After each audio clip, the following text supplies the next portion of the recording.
Lucero Sarabia was a 21-year-old woman who lived in San Antonio, Texas. Lucero's family called her Princess, a nickname she was given by a nurse when she was born. Lucero was described by her family as a very caring individual, always focusing on making others happy. She attended high school at Holmes High and planned on studying in the medical field. Later, Lucero got married and had 2 young boys. She then became pregnant with a 3rd child, but unfortunately, Lucero and her husband of 5 years separated. Lucero went to live with her mother, Juanita, and her younger sister, 16-year-old Amanda Martinez.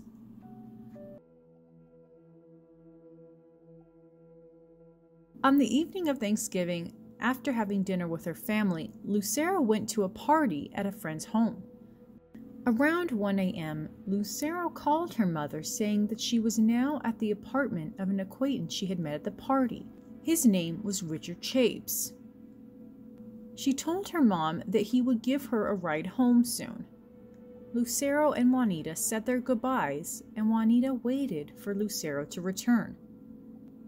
But Lucero never made it home. When Juanita couldn't get a hold of her daughter, she actually drove down to the apartment complex that Richard Chapes lived in, hoping to find Lucero there. But when she spoke to Richard, he told her that Lucero was gone. He said that Lucero had decided to leave his apartment and walk the distance herself.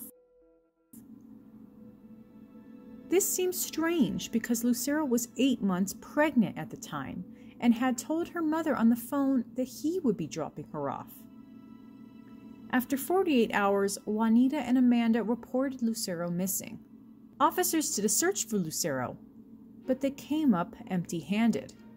Later, her family and friends also organized several searches, desperate to find Lucero, but she still could not be found. So what could have happened to the mother of 2, who was just a few weeks away from giving birth?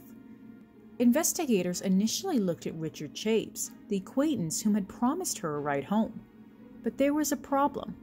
By the time police had went to question Chapes, he was already gone. Chapes had actually moved out of his apartment just days after Lucero disappeared. And when police searched his apartment, they found small amounts of blood on his walls and carpet. That blood belonged to Lucero. Police eventually were able to track Chapes down.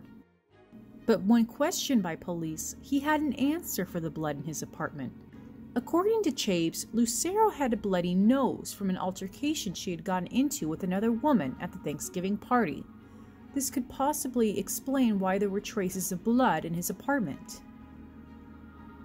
Also, a witness claimed to have seen someone who looked similar to Lucero walking home. Because of this, Chapes was ruled out as a suspect. He now lives in another state. So was it possible that she had walked the 1.5 mile distance and been met with foul play? According to family members, police have received several tips about Lucero. However, the family feels that not enough has been done. It's just little bits here and there. I mean, it's nothing concrete or anything. They're just, following leads here and there, but they really don't tell us too much. It's now been 15 years since Lucero disappeared. Her 2 sons, who were just 3 and 1 at the time, are now young adults. Unfortunately, they have little memories of their mother. But her family still remains hopeful. They continue to hand out flyers, and on the 15-year anniversary, they held a candlelight vigil for Lucero. Lucero's mother believes that getting her story outside of Texas may be the key in solving it. I really need the public's help on this one because it is getting harder and harder as the years go by. It's very hard not to know nothing about what happened to my daughter. Her family urges that anyone with any information to please call the San Antonio Missing Persons Unit.